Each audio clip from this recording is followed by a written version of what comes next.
हाय friends, best business NB channel पर आप सभी का स्वागत है।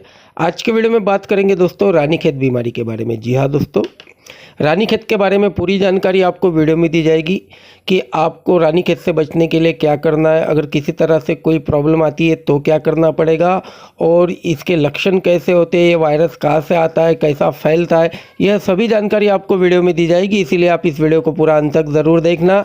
और अगर कोई नए मित्र पहली बार चैनल पर आए हैं तो चैनल को सब्सक्राइब करके बाजू में दिया हुआ बेल आइकॉन भी दबा दे ताकि आने वाली सभी वीडियो आप तक पहुंच सके।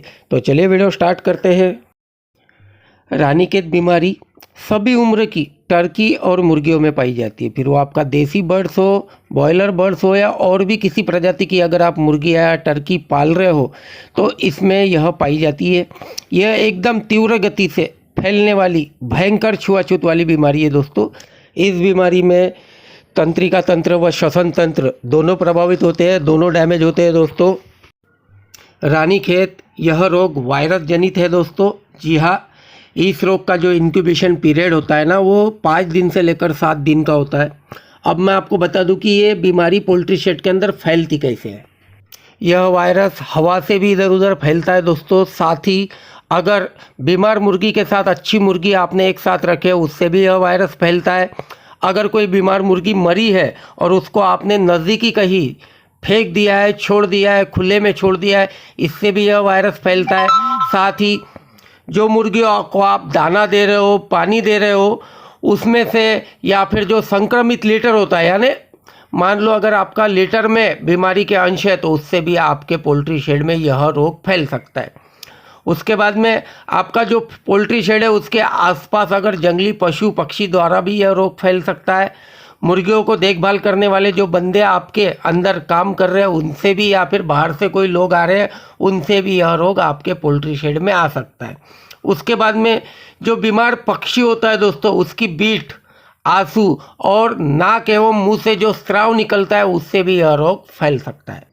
अब बात करते हैं दोस्तों लक्षण के बारे में कि आप इस बीमारी को कैसे पहचान सकते हो। लेकिन इस रोग में लक्षण के जो है ना वो 4 रूप होते हैं दोस्तों। सबसे पहला उग्र रूप जिसे एशियन टाइप कहा जाता है। दूसरा जो आता है दोस्तों वो आता है कम हानिकारक रूप जिसे अमेरिकन टाइप कहा जाता है। तीसरा जो होता है वो कम प्रभावी रूप होता है। और चौथा जो होता है ना वो एकदम शुरुआती 5 से 7 दिनों में आने वाला होता है।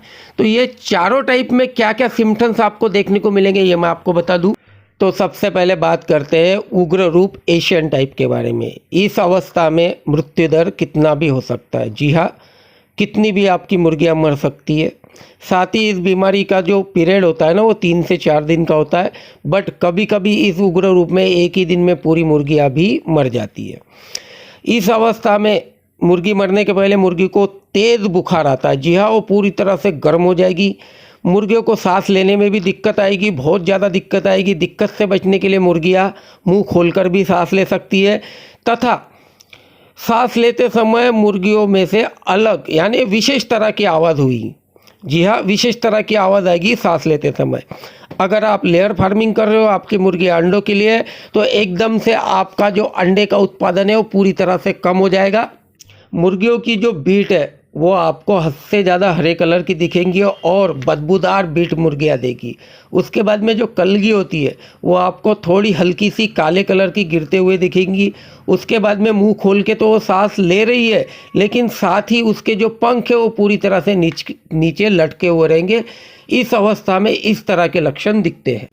बीमारी का जो दूसरा रूप है कम हानिकारक जिसे अमेरिकन टाइप कहा जाता है, इस अवस्था में मृत्यु दर जो है ना वो 5 से 20% तक रह सकती है। श्वास लेने में कठिनाई होगी बट किसी तरह की कोई श्वास लेते समय आवाज़ नहीं आएगी। हरे कलर के दस्त आपको इसमें भी दिख सकते हैं। इसमें भी आपका अंडा उत्पादन एकदम बंद नहीं होगा, थोड़ा कम होगा। साथ ही पंख व पैर में लकवा हो सकता है। इस तरह से अगर आपको सिम्पटम दिखते हैं तो आप समझ लीजिएगा कि ये भी रानी कहते हैं बट कम हानिकारक रूप है। अब बात करते हैं तीसरे रूप के बारे में। ये रूप कम प्रभावी वाला रूप होता है। इस अवस्था में मृत्यु दर बहुत कम हो जाता है। उसके बाद में श्वास के जो रोग होते हैं वो उसके हल्के हल्के से लक्षण दिखाई देते हैं। अंडा उत्पादन थोड़ा सा कम होता है, बस इतने ही लक्षण इसमें दिखते हैं। अब बात करते हैं दोस्तों चौथे रूप के बारे में। तो ये जो अवस्था होती है ना, ये शुरू के 1 दिन से लेकर 7 दिन के बर्ड्स में दिखाई देती है।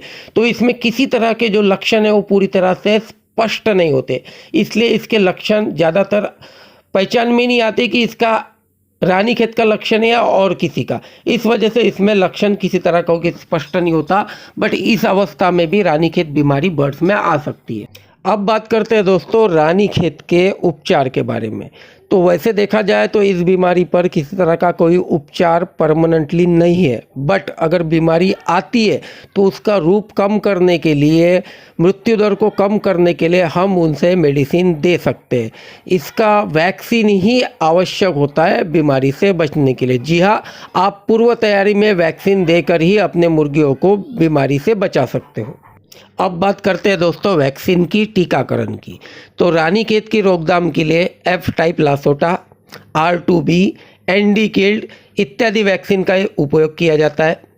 अगर आपके पास अंडों के लिए मुर्गियां हैं, आप लेयर फार्मिंग या ब्रीडिंग फार्मिंग कर रहे हो, तो मुर्गियों में अंडे शुरू होने के समय एंडीकिल्ड वैक्सीन का उपयोग किया जाता है रोग से बचाव हेतु। साथ ही 7वें दिन, 28वें दिन और 10 सप्ताह की उम्र में मुर्गियों को वैक्सीन दिया जाता है। बॉयलर बर्ड्स की बात करूं तो बॉयलर बर्ड्स की उम्र जब 7 दिन की होती है उसी समय उसे वैक्सीन दिया जाता है और वही वैक्सीन उसे पर्याप्त होता है। फिर भी अगर किसी कारण से आपके बर्ड्स में रानीखेत के लक्षण दिखाई देते हैं तो आप नज़दीकी डॉक्टर की सलाह लेकर मुर्गियों को ट्रीटमेंट दे सकते हो। इससे जो बीमारी का जो प्रकोप है वो कम रहेगा, आपका नुकसान ज़्यादा नहीं होगा। वैसे आप 3 दिन के लिए टेट्रासाइक्लिन हाइड्रोक्लोराइड पाउडर और ह्यूमिनिटी बढ़ाने के लिए ह्यूमिनिटी बूस्टर का प्रयोग कर सकते हैं। इससे भी रानीखेत बीमारी में मदद मिलती है।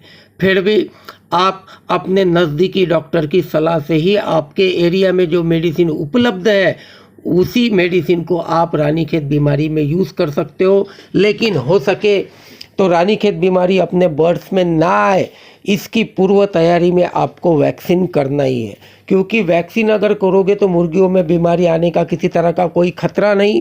साथ ही रानीखेत की वैक्सीन एकदम कम कीमत में मिलते हैं और आप उसे ईजीली अपने मुर्गियों को दे भी सकते हो।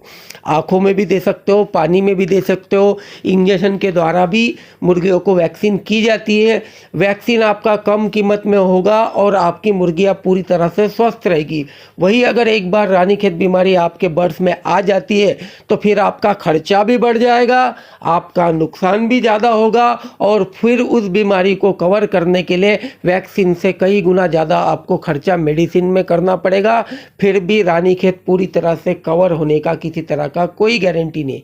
इसीलिए दोस्तों बीमारी आने के पहले ही वैक्सीन करवा लीजिए ताकि रानीखेत जैसी खतरनाक बीमारी आपके पोल्ट्री बर्ड्स में ना आए। आपको ये हमारी वीडियो कैसी लगी कमेंट में ज़रूर बताना। वीडियो पसंद आई हो तो वीडियो को लाइक करके अपने ज़रूरतमंद दोस्तों में शेयर ज़रूर कीजिएगा। आप सभी मित्रों का धन्यवाद।